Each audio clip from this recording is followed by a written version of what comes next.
For quite some time, Zelda fans have hotly debated where exactly Breath of the Wild falls in the Legend of Zelda timeline. And now that the game has finally been out for a few weeks, and hopefully we've all been enjoying it to the fullest, I know I have, a lot of people have already come to the conclusion that the game takes place well after the events of Twilight Princess in the Child timeline.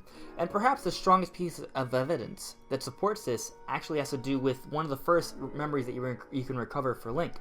And basically here we see Zelda referencing the history of Hyrule, in which we have the Skyward Hero from Skyward Sword, the Hero of Time from Ocarina of Time, where the timelines were split, and then a hero who braved through the embers of Twilight.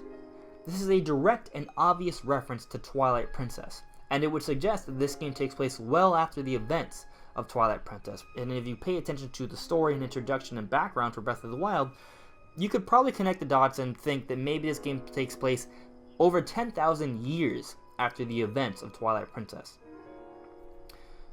And that's all well and good. And when I played through the game, I noticed this and I thought, maybe the game really does take place in the Child timeline.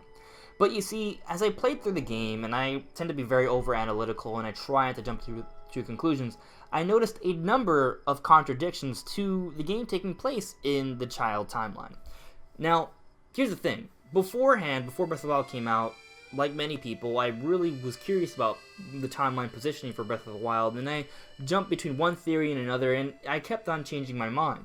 But ultimately, a few weeks before the game came out, I came to one final conclusion, and I made a prediction based on a number of observations that I had noticed. And one of these observations is that Link is a part of a line of knights that serves directly under the King of Hyrule, and his family, his lineage, also is a part of knighthood. His father was also a knight that served directly under the King of Hyrule in Breath of the Wild. And you can notice this, you can see actual proof and evidence of this within that very same scene that we see evidence for the game taking place well after the events of Twilight Princess. But you see, the line of knights that Link has been a part of, we've only ever seen that in the Downfall timeline, A Link to the Past to be specific. But not only that, I had also made an observation that the Master Sword was somewhere in the Lost Woods. And typically, in the Downfall timeline, where do you find the Master Sword? The Lost Woods. But in the Child timeline, it's pretty much always been in the Temple of Time, excluding this game. And then the Adult time is an entire other mess. But given that the Master Sword was in the Lost Woods in this game, and that Link is a part of a line of knights, an actual bloodline of knights that serve directly under the royalty of Hyrule, I had to think that maybe this game still could take place in the Downfall timeline, especially when you consider other contradictions I noticed playing through the game. I noticed the species of Lynel. Now, this is not the first time we've seen Lynel in a Zelda game. They actually are in the other games that are in the Downfall timeline. This is just the first time we've seen them fully realized in 3D, and my god, are they epic, amazing, and badass. But we have seen them before, just pretty much almost entirely in the Downfall timeline. I also noticed that the Great Fairies in this game bear perhaps the strongest resemblance to fairies in the Downfall timeline. You see, you need to give them exorbitant amount of rupees to restore them back to health. In the Adult and Child timeline, I don't think it's ever really the case at all, but in the Downfall timeline, it's pretty frequent that a Great Fairy needs rupees to be restored back to health. And they explain that a long time has passed, and no one really visits them anymore, so they have no sustenance, so they need the rupees to be restored back to health. That's their explanation, basically. So with all these different similarities to the Downfall timeline, I basically see them as all contradictions to this game taking place in the Child timeline, well after the event of Twilight Princess, despite that really, really strong piece of supporting evidence that shows the history of Hyrule that has a hero of Twilight. And when I consider some other elements from Twilight Princess, how there were no Gerudo, there were no Koroks or Kokiri, and there was only but one Sheikah, Impaz, who was an old lady, and it seemed that the entire Sheikah race was going to die out. I had to think that, Twilight Princess doesn't really seem to be a good precursor for Breath of the Wild. It just doesn't seem to make sense. There's all these different contradictions. But while my observations for different details leading up to Breath of the Wild may have been true, my ultimate conclusion seems to be wrong, because there's something else I noticed playing through the game. the ruins for Arbiter's Grounds, which can be found east of Gerudo Town in the region of Gerudo in the desert. And basically, you see the same Arbiter's Grounds that were in Twilight Princess. The only difference is that they are in ruins and a lot more time has passed and it's almost entirely covered with sand, but it is there. So, with seeing the Arbiter's Grounds and taking into consideration the references to the Hero of Twilight Zelda made and one of the memories you recover in Breath of the Wild, it almost seems entirely conclusive that this game takes place well after the events of Twilight Princess in the child timeline.